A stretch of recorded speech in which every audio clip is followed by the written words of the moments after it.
Dr. Walter, what do you think that one of the earliest signs of sciatica could be? Is it just directly right away leg pain? That's a great question. And it usually isn't in my experience from what I've seen. It could be something like a low back twinge or low back ache or pain.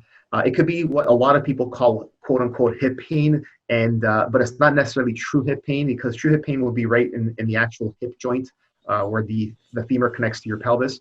But sometimes when people say hip pain, they're talking about the sacroiliac joint. So let me just kind of show you a model of what I'm talking about. Right. So I'll kind of back up a bit. So this is a pelvic model and a lumbar spine model from the back, and then this will be from the front, and then this is from the side. So here, this is the hip joint. So when people say I have hip pain, I ask them to point to it, and they don't usually point to the hip. If they do, then I know I need to investigate the hip joint. Yeah. A lot of times they're pointing at the backside, somewhere around the gluteal area, either here or here.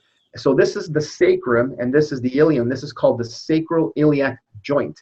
And when it's irritated, it's super painful. And there can be a local inflammatory reaction there and local pain there.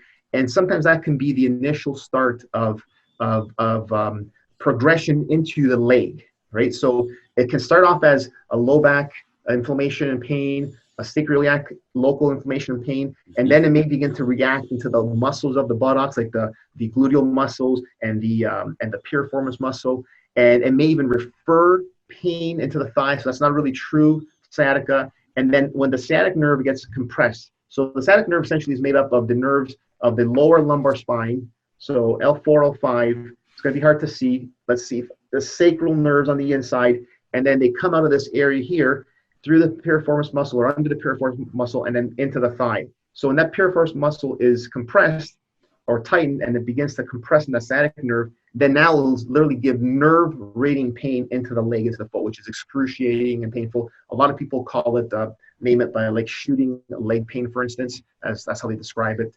So it doesn't always appear instantly as either thigh pain or leg pain. It can start off with low back discomfort or even a sacroiliac pelvic discomfort. Right. So people are sort of putting up with this or trying to deal with it when it's local and small. And one day, all of a sudden, it just, starts to become really inflamed, head down the leg. So yeah, the underlying issue may have been going on for maybe months to years before it really flares up on people. For sure. Great. And that's one of the things I tell all my patients, even when I do my videos on YouTube or Facebook, is I think one of the biggest mistakes people do is they just wait too long to get checked. As soon as you have a signal or a pain symptom, that's your body's way of telling you that something's wrong. Don't wait, because if you tackle that and get that assessed and corrected early on, it does not become chronic. When it becomes chronic, the corrective procedures take longer to set in, the healing time takes longer, just like any other chronic ailment or disease. So as soon as there is an issue, get it checked and get it corrected. Chiropractic is one of the best ways to begin to work with the structures that can trigger leg pain and sciatica. So I highly recommend to get that checked as early as possible.